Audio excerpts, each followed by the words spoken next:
छात्रों, आप सबको मेरा नमस्कार। मैं रामकृष्ण हूँ। द्वितीय सेमेस्टर बीकॉम छात्रों के लिए निर्धारित एक गद्य की किताब गद्य कुसुम से मैं एक निबंध पढ़ा रहा था। निबंध का नाम है भय। भय इस निबंध को लिखने वाले हैं आचार्य रामचंद्र शुक्ल। इस निबंध में अब तक मैं 2 भाग पढ़ा चुका हूँ।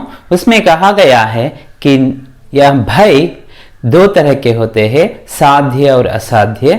साध्य भय से हम छुटकारा पा सकते हैं, असाध्य भय से हम छुटकारा नहीं पा सकते। इसके लिए हमारी मनस्थिति कारण बन सकती है। भय से छुटकारा पाने के और भी कई तरीके होते हैं, नहीं तो हमें लोग कायर कहेंगे। डरना अच्छी बात नहीं है और आगे आज वे बताएंगे भय और किन किन रूपों में हमारे सामने आ सकता है, उसका क्या असर हम पर पड़ सकता है। ವಿದ್ಯಾರ್ಥಿಗಳೇ, ಇವತ್ತು ನಾವು ಭಯದ ಬಗ್ಗೆ, ಭಯ ಮತ್ತೆ ಏನು ಯಾವ ಯಾವ ರೂಪಗಳಲ್ಲಿ ಕಾಣಿಸಿಕೊಳ್ಳುತ್ತೆ ಮತ್ತೆ ಭಯದಿಂದ ಯಾವ ರೀತಿ ನಾವು ಮುಕ್ತಿ ಪಡಿಬಹುದು ಅದರ ಬಗ್ಗೆ ಎಲ್ಲ ಇವತ್ತು ನಾವು ಚರ್ಚೆ ಮಾಡೋಣ।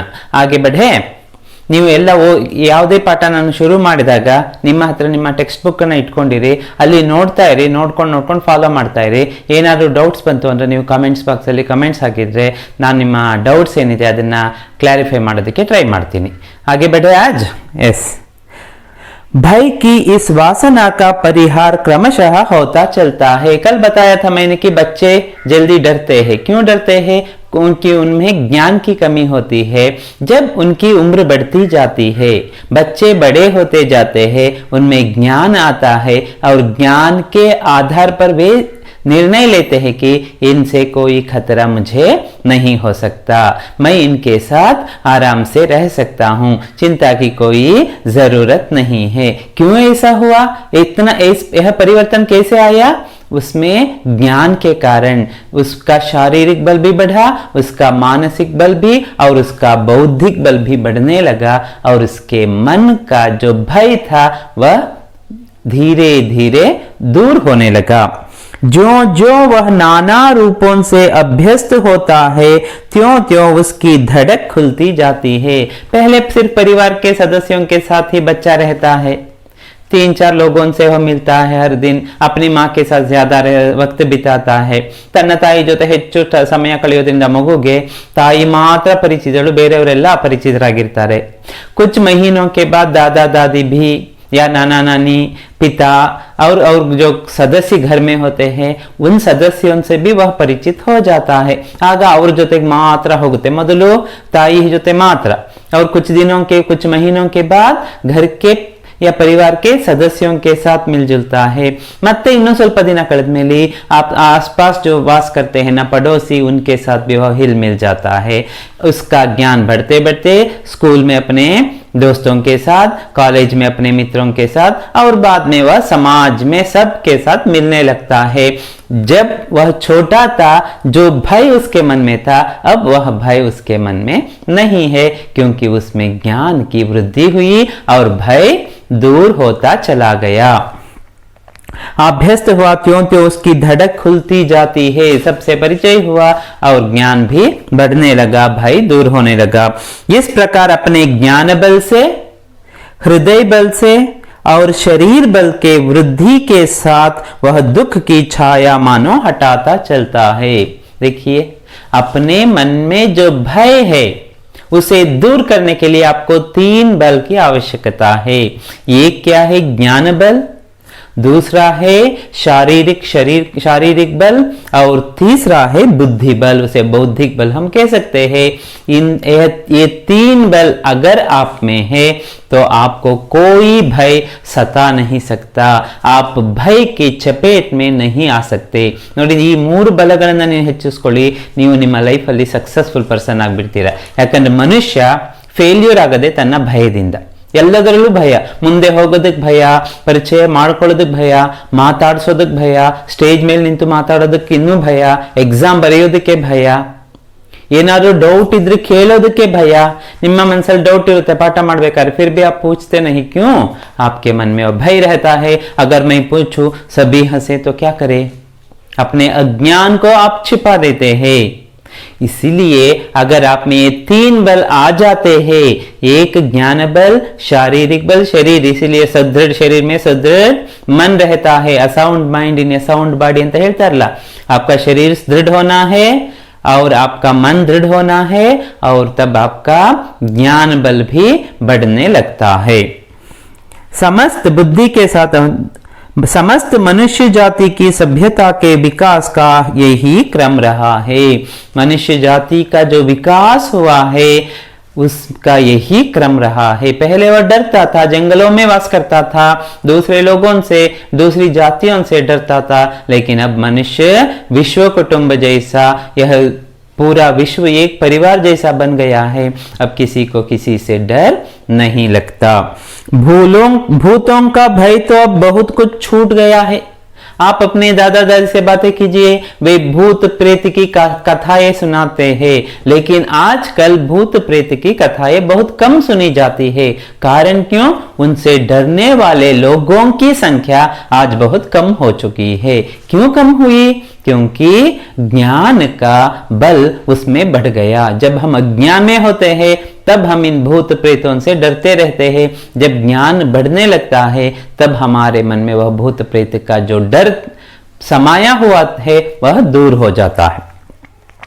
और पशुओं की बाधा भी मनुष्य के लिए प्राय नहीं रह गई है। भूत प्रेतों की बाधा भी ज्यादा नहीं, और पशुओं से, जो जानवरों से, जंगली जानवर कभी कभी पहले आ जाते, गांव पर हमला करते, किसी बच्ची को, किसी गाय को उठा के भाग जाते थे, लेकिन आज उसका भय भी नहीं है, क्योंकि हम सुरक्षित रूप से घर के अंदर वास करने लगे हैं।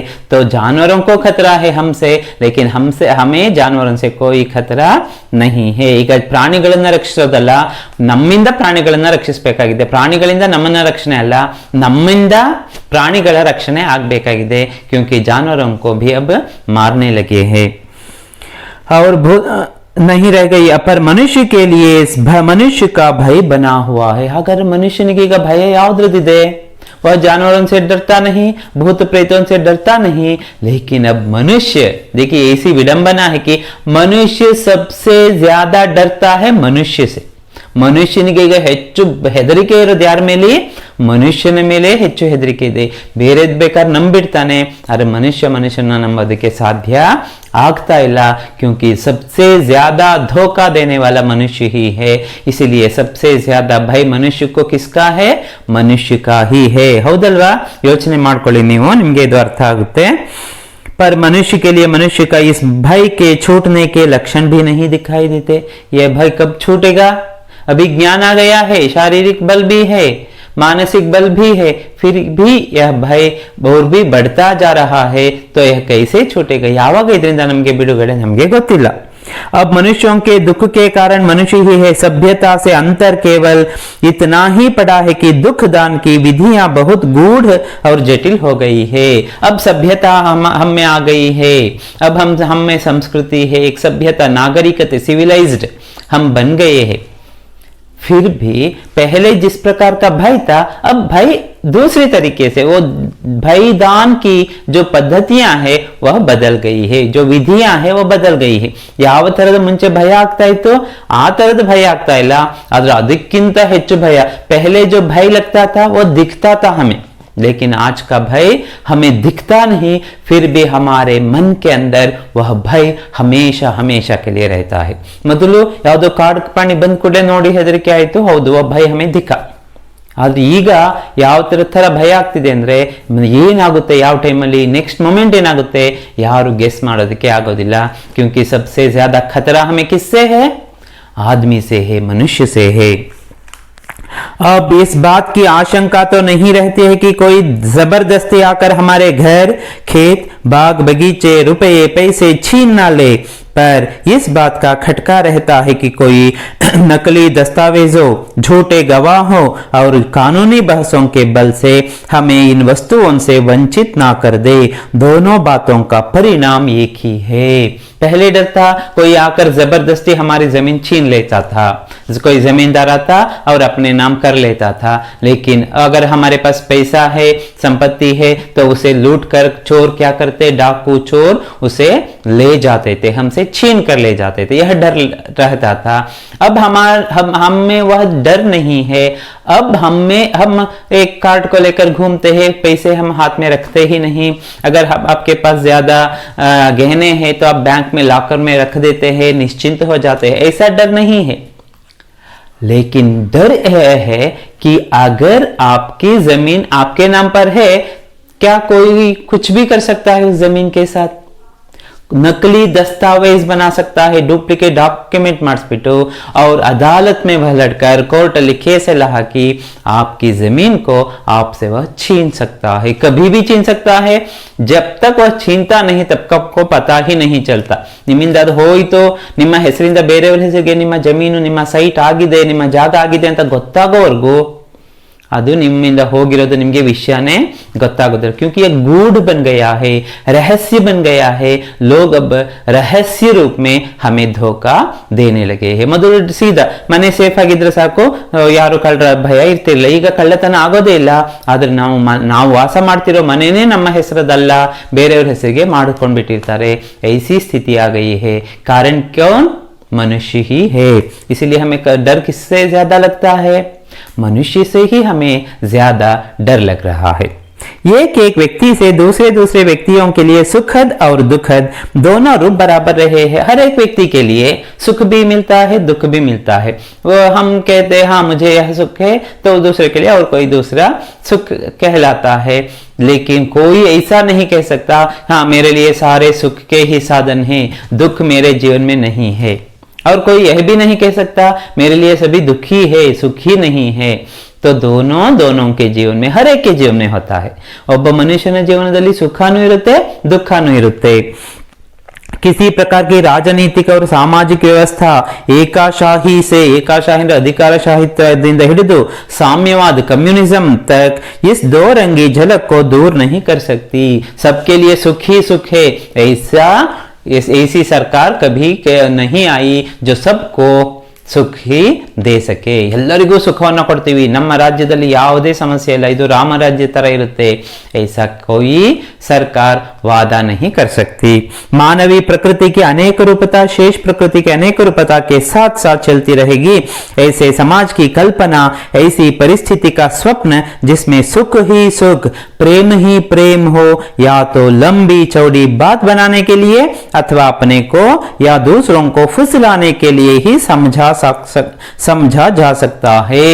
अगर कोई कहे हाँ उस राज्य में, उस देश में सुख ही सुख है, ऐसा कभी नहीं हो सकता। वहां सिर्फ प्रेम ही प्रेम है, द्वेष कोई किसी से करता ही नहीं, ऐसी बात भी कहीं नहीं होती।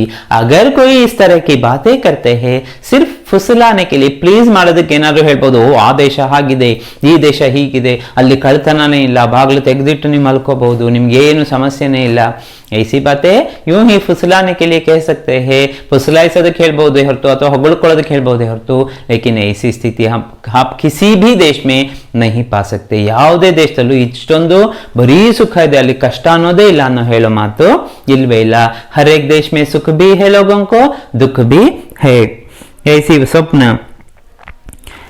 ऊपर जिस व्यक्तिगत विषमता की बात कही गई है उससे समष्टि रूप में मनुष्य जाति का वैसा अमंगल नहीं है।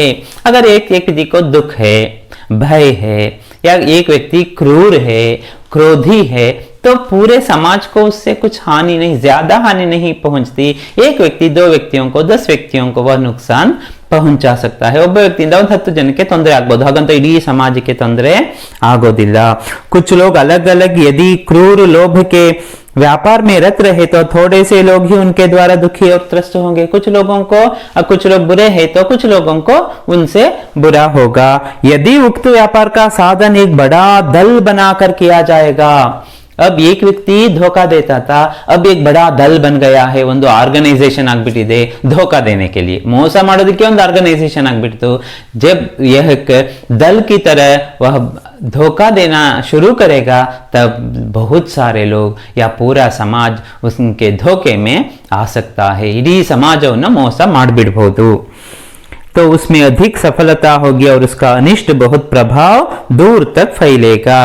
दल के रूप में ಅಂದ್ರೆ ಗುಂಪು ಗುಂಪಾಗಿ ಜನ ಎಲ್ಲ ಒಟ್ಟು ಸೇರಿ ಮೋಸ ಮಾಡಿದ್ರೆ ಅದರ ತೊಂದರೆ ಅಂತೂ ಬಹಳ ಇದ್ದೇ ಇರುತ್ತೆ.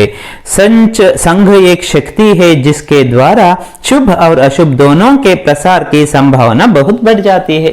संघ ನೋಡಿ, ऑर्गेनाइजेशन एक शक्ति है, यूनियन एक शक्ति है जिसके द्वारा आप अच्छा काम भी बहुत कर सकते हैं और बुरा काम भी बहुत दूर तक फैला सकते हैं. ಸಂಘದಿಂದ ನೀವು ಒಳ್ಳೆ ಕೆಲಸಗಳನ್ನು ಮಾಡಬಹುದು, ಅದೇ ರೀತಿ ಕೆಟ್ಟ ಕೆಲಸಗಳನ್ನು ಮಾಡಬಹುದು. ಟೆರರಿಸ್ಟ್ ಒಬ್ಬರೇ ಇದ್ರೆ वे कुछ नहीं कर सकते, किसी एक को मार सकते हैं और वे चले जाते हैं. लेकिन जब वे संघ के साथ लड़ते हैं, संघ दल बनाकर लड़ते हैं, तो पूरे देश को उनसे खतरा ಖಡಾ ಹೋ ಜಾತಾ ಹೈ. ಈಗ ಡೇಂಜರ್ ಆಗೋದಕ್ಕೆ ಕಾರಣ ಏನು? ಆ ನಕ್ಸಲೈಟ್ಸ್ ಇರ್ಬೋದು, ಟೆರರಿಸ್ಟ್ ಇರ್ಬೋದು, ಅವರೇ ಒಂದು ಯೂನಿಯನ್ ಮಾಡ್ಕೊಂಡು ಅವರೇ ಒಂದು ಸಂಘ ಮಾಡ್ಕೊಂಡು ಬಿಟ್ಟಿರ್ತಾರೆ. इसीलिए हमें उनसे डर लग रहा है, उन्हें काबू में करने का हम प्रयत्न कर रहे हैं. प्राचीन काल में जिस प्रकार के स्वदेश प्रेम की प्रतिष्ठा यूनान में हुई थी, उसने आगे चलकर यूरोप में बड़ा भयंकर रूप धारण कर लिया. यूनान में ग्रीक, आज के ग्रीक में पहले वो स्वतंत्रता एक आंदोलन चला था, उसका असर हम पूरे यूरोप में देख सकते हैं. अर्थशास्त्र के प्रभाव में अर्थोन्माद का उसके साथ संयोग हुआ और व्यापार राजनीति या राष्ट्रनीति का प्रधान अंग हो गया. पहले अर्थशास्त्र, अर्थ का मतलब पैसा, जो कुछ भी हम कमाते हैं उसके संबंधित अर्थ. अब वह अर्थशास्त्र से अर्थोन्माद, यह तो जैसे उन्माद उनमें, जैसे पागल की तरह पैसे के पीछे लोग पड़ने लगे, पैसे के लिए राजनीति का इस्तेमाल करने लगे, राष्ट्रनीति का इस्तेमाल कर ಹಣಕ್ಕಾಗಿ ಏನೆಲ್ಲ ಮಾಡೋದಕ್ಕೆ ಶುರು ಮಾಡಿಬಿಟ್ರು. तो उससे परिस्थिति ಬದಲನೆ ಲಗಿ. ನೋಡಿ, ಜೀವನ ನಡೆಸೋದಕ್ಕೆ ಹಣ ಮಾಡೋದಾದ್ರೂ ಓಕೆ, ಆದ್ರೆ ಬೇರೆಯವರಿಂದ ಹಣವನ್ನು ಕಿತ್ಕೊಳ್ಳೋ ಪ್ರಯತ್ನ ಶುರು ಮಾಡಿದ್ರೆ वह परिस्थिति अर्थशास्त्र नहीं अर्थोन्माद में बदल जाता है. यूरोप के देश इस धुन में लगे कि व्यापार के बहाने दूसरे देशों से जहां तक धन खींचा जा सके बराबर खींचा जाता है.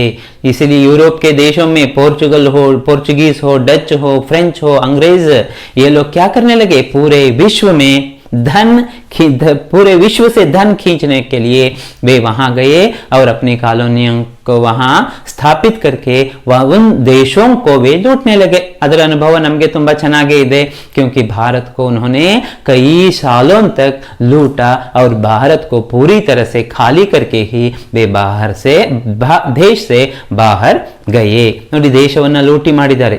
ಮೊದಲಿದ್ದ ಹೆದರಿಕೆನೆ ಬೇರೆ, ಈಗಿದ್ದ ಹೆದರಿಕೆನೆ ಬೇರೆ. ಇದು ಕಣ್ಣು ಮುಂದೆನೆ ದರೋಡೆ ಆಗಿದೆ. फिर भी हम कुछ नहीं कर पाए थे उस जमाने में.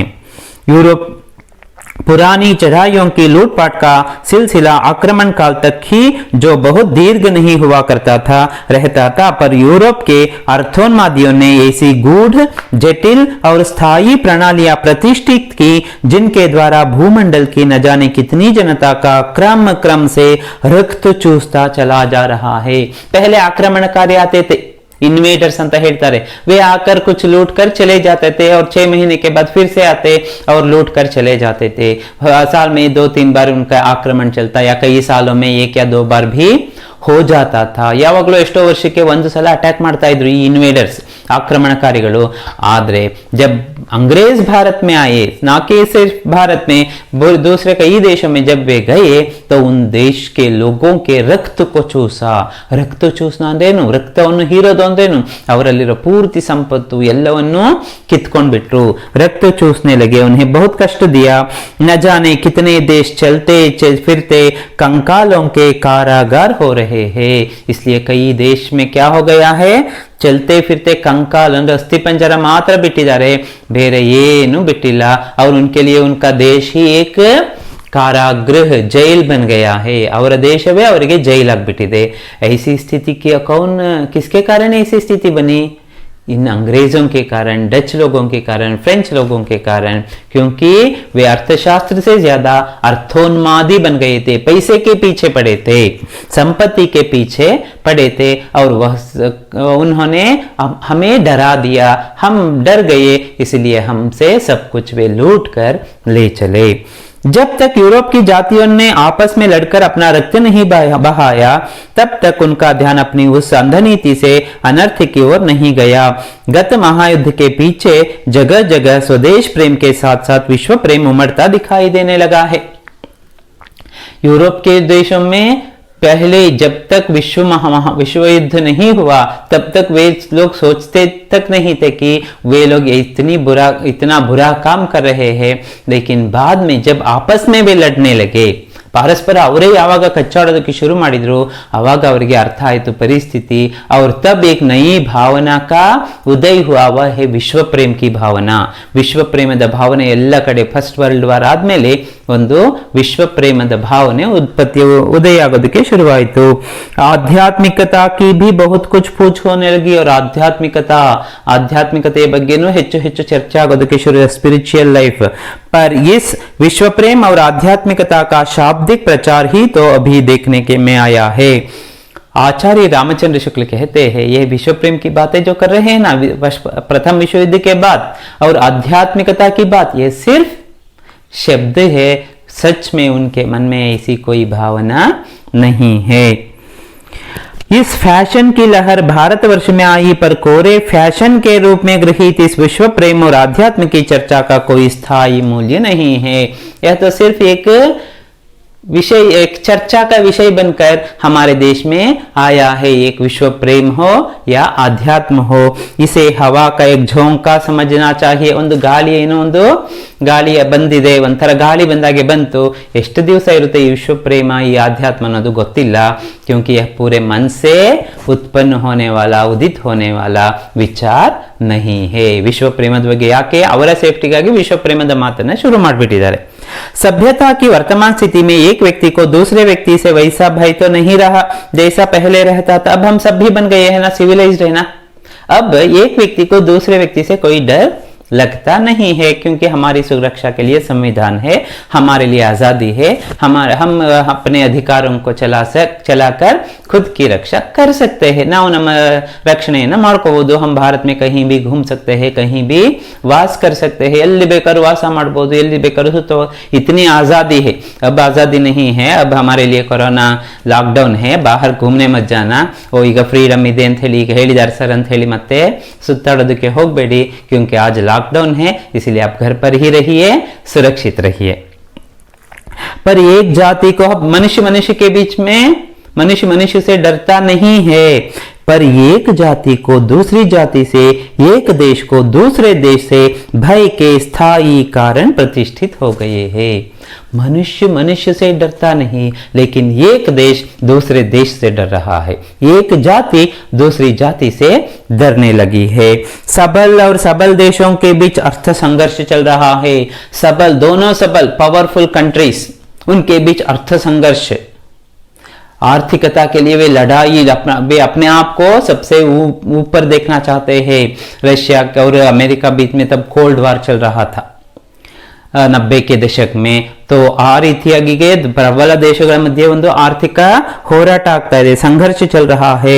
सबल और निर्बल देशों के बीच में अर्थ शोषण, सबल ಒಂದು ಪ್ರಬಲ ದೇಶ ಮತ್ತು ನಿರ್ಬಲ ದೇಶದ ಮಧ್ಯೆ ಆರ್ಥಿಕ ಶೋಷಣೆ ಆಗ್ತಾ ಇದೆ, ಆ ದೇಶ ಪೂರ್ತಿ, ನಿರ್ಬಲ ದೇಶ ಪೂರ್ತಿ ನಾಶ ಆಗಿ ಹೋಗ್ತಾ ಇದೆ। तो यह डर लगा है हमेशा। ये सार्वभौम, इस एक क्षण का भी विराम इसमें नहीं है। इस सार्वभौम वणिक वृत्ति से उतना अनर्थ कभी ना होता यदि क्षत्रिय वृत्ति उसके लक्ष्य से अपना लक्ष्य अलग रखती, पर इस युग में दोनों का विलक्षण सहयोग हो गया है। अब क्षत्रिय वृत्ति बल भी है, और यह वृत्ति भी वणिक व्यापारी प्रवृत्ति बढ़ने के कारण शक्ति अधिकार के साथ साथ व्यापार, अंग्रेजों ने यही किया। ಅವರು ವ್ಯಾಪಾರಿಗಳಾಗಿ ಬಂದ್ರು, ಅದರ ಜೊತೆಗೆ ಏನ್ ಮಾಡಿದ್ರು ಅವರು, ಕ್ಷತ್ರಿಯ ವೃತ್ತಿ ಅಂದ್ರೇನು, ದೇಶವನ್ನು ಕಾಯೋ ಕೆಲಸನೂ ಶುರು ಮಾಡಿಬಿಟ್ರು। ಎರಡೂ ಸೇರಿ ಇಡೀ ನಮ್ಮ ದೇಶವನ್ನು ಏನ್ ಮಾಡಿದ್ದಾರೆ, ಬರ್ಬಾದ್ ಕರ್ ದಿಯಾ ಹೈ। अपना लक्ष्य अलग रखने पर इस युग में दोनों का विलक्षण सहयोग हो गया है। वर्तमान अर्थोन्माद को शासन के भीतर रखने के लिए क्षत्रिय धर्म के उच्च और पवित्र आदर्श को लेकर क्षत्रिय संघ की प्रतिष्ठा आवश्यक है। इसलिए आज भी हमारे देश को बचाने के लिए बाहर के देशों से उस क्षत्रिय धर्म का पालन करना आवश्यक बन गया है। जिस प्रकार सुखी होने का प्रत्येक प्राणी को अधिकार है, हमें सुखी होने का अधिकार सबको है ना। ನೀವು ಸುಖವಾಗಿರೋ ಅಧಿಕಾರ ನಿಮಗಿದೆ, ನಾನು ಸುಖವಾಗಿರೋ ಅಧಿಕಾರ ನನಗಿದೆ, यह हमारा अधिकार है। उसी प्रकार मुक्त आतंक होने का भी है। मुक्त आतंक, आतंक से मुक्त होने का भी अधिकार है। ನೀವು ಸುಖವಾಗಿರಿ ಅಂತ ಹೇಳಿ ಯಾರಾದ್ರೂ ಟಾರ್ಚರ್ ಮಾಡ್ತಾ ಇದ್ರೆ, आतंक आशंका नम्मली भय इद्रे क्या हम सुखी रह सकते हैं? सुख मिलेगा? नहीं मिलेगा। आतंकದಿಂದ ಮುಕ್ತಿಯಾಗುವ ಅಧಿಕಾರನೂ ನಮಗಿದೆ। पर कर्म क्षेत्र के चक्रव्यूह में पढ़कर जिस प्रकार सुखी होना प्रयत्न साधक है, उसी प्रकार निर्भय रहना भी प्रयत्न के बिना ये दोनों नहीं हो रहा है। निर्भयता के संपादन के लिए अगर आपको निर्भय होना है तो क्या करना है? दो बातें अपेक्षित होती है। अगर आप निर्भय रहना चाहते हैं, बिना भय के जीना चाहते हैं, तो दो चीजों का पालन करना चाहिए। दो चीजें कौन कौन सी? पहली तो यह है कि दूसरों को हमसे किसी प्रकार का भय या कष्ट ना हो। दूसरों को हमसे कोई भय ना हो, कोई कष्ट ना हो। ನಮ್ಮಿಂದ ಬೇರೆಯವರಿಗೆ ಯಾವ ಭಯನೂ ಇರಬಾರ್ದು, ನಮ್ಮಿಂದ ಬೇರೆಯವರಿಗೆ ಯಾವುದು ಕಷ್ಟನೂ ಇರಬಾರ್ದು। यह पहली बात है। ಅಂದ್ರೆ ಭಯ ಮುಕ್ತವಾಗಿ ಬದುಕಬೇಕು ಅಂದ್ರೆ ಮೊದಲ ಕೆಲಸ ಏನ್ ಮಾಡಬೇಕು? ನಾವು ಬೇರೆಯವರಿಗೆ ಕಷ್ಟ ಕೊಡಬಾರ್ದು, ಅಂದ್ರೆ ಅವರಿಗೆ ಭಯ ಇರೋದಿಲ್ಲ, ಮತ್ತೆ ನಮ್ಮಿಂದ ಅವರು ಹೆದರಬಾರ್ದು। यह पहली बात है। और दूसरों को दूसरी यह कि दूसरे हमको कष्ट का भय या पहुंचाने का साहस ना कर सके। ಬೇರೆಯವರು ಏನ್ ಮಾಡಬೇಕು? ಅವರು ನಮಗೆ ಕಷ್ಟವನ್ನ ತರಬಾರ್ದು ಅನ್ನೋ ರೀತಿಯಲ್ಲಿ ಅವರ ವ್ಯವಹಾರ ಇರಬೇಕು। ವೇ ಹಮೇ ಕಷ್ಟ ಪਹੁಂಚಾನೆ का ಪ್ರಯತ್ನ ನಾ ಕರೆ। ನಾವು ಬೇರೆಯವರಿಗೆ ತೊಂದರೆ ಮಾಡೋದು ಬೇಡ, ಅವರು ನಮಗೆ ತೊಂದರೆ ಮಾಡೋದು ಬೇಡ। ಅವಾಗ ಏನಾಗುತ್ತೆ? हर कोई भय के बिना भय रहित जीवन जी सकते हैं। इनमें से एक का संबंध उत्कृष्टशील से है। ಅಂದ್ರೆ ನಾವು ಯಾರಿಗೂ ತೊಂದರೆ ಮಾಡೋದು ಬೇಡ ಅಂದ್ರೆ ಉತ್ಕೃಷ್ಟಶೀಲ, ಇಷ್ಟೊಂದು ಅತ್ಯುನ್ನತವಾದ ಶೀಲದ ವಿಚಾರ, ಅಷ್ಟೊಂದು ಒಳ್ಳೆ ಉತ್ತಮ ವಿಚಾರ ಇದು। और दूसरी का शक्ति और पुरुषार्थ से। ಎರಡನೇದು ಬೇರೆಯವರು ನಮಗೆ ತೊಂದರೆ ಮಾಡಬಾರದು ಅಂದ್ರೆ ಅದಕ್ಕೆ ಶಕ್ತಿ ಬೇಕು और अधिकार चाहिए। उसके बल से ही हम दूसरे को नियंत्रित कर सकते हैं। इस संसार में किसी को ना डराने से ही डरने की संभावना दूर नहीं हो सकती। ಈಗ ನಾನು ಯಾರನ್ನೂ ಹೆದರಿಸ್ತಾ ಇಲ್ಲ, ನನ್ನಿಂದ ಯಾರಿಗೂ ತೊಂದರೆ ಇಲ್ಲ ಅಂತ ನೀವು ಒಳ್ಳೆಯವರಾದ್ರೆ ನಿಮಗೆ ಹೆದರಿಕೆ ಇಲ್ಲ ಅಂತ ನೀವು ತಿಳಿಬೇಡಿ। ನೀವು ಎಷ್ಟೇ ಒಳ್ಳೆಯವರಿದ್ರು ನಿಮಗೆ ಬೇರೆಯವರಿಂದ ತೊಂದರೆ ಬರೋ ಸಾಧ್ಯತೆಗಳು ಇದ್ದೇ ಇರುತ್ತೆ। साधु से साधु प्रकृति वाले को क्रूर लोभी और दुर्जनों से क्लेश पहुंचता है। ಸಾಧು ಪ್ರಕೃತಿ ವಾಲ, ಇತನ ಸಾಧುವಿನ ಸ್ವಭಾವದಷ್ಟು ಒಳ್ಳೆಯ ವ್ಯಕ್ತಿ ಇದ್ರುವೆ ಅವನಿಗೂ ಸಹ ಕೆಟ್ಟ ಮನುಷ್ಯರಿಂದ, ದುರ್ಜನರಿಂದ ಕಷ್ಟಗಳು ಬರೋ ಸಾಧ್ಯತೆಗಳು ತುಂಬಾನೇ ಜಾಸ್ತಿ ಇದೆ। और इस काल में अतः उनके प्रयत्नों को विफल करने का भय संचार द्वारा रोकने की आवश्यकता से हम बच नहीं सकते। इसलिए उनका जो प्रयत्न रहता है ना, हमें भय करने का, हमें डराने का, उनके उस प्रयत्न को पूरी तरह से नाकाम करने का प्रयत्न हमें लगातार करना चाहिए। नहीं तो क्या करेंगे?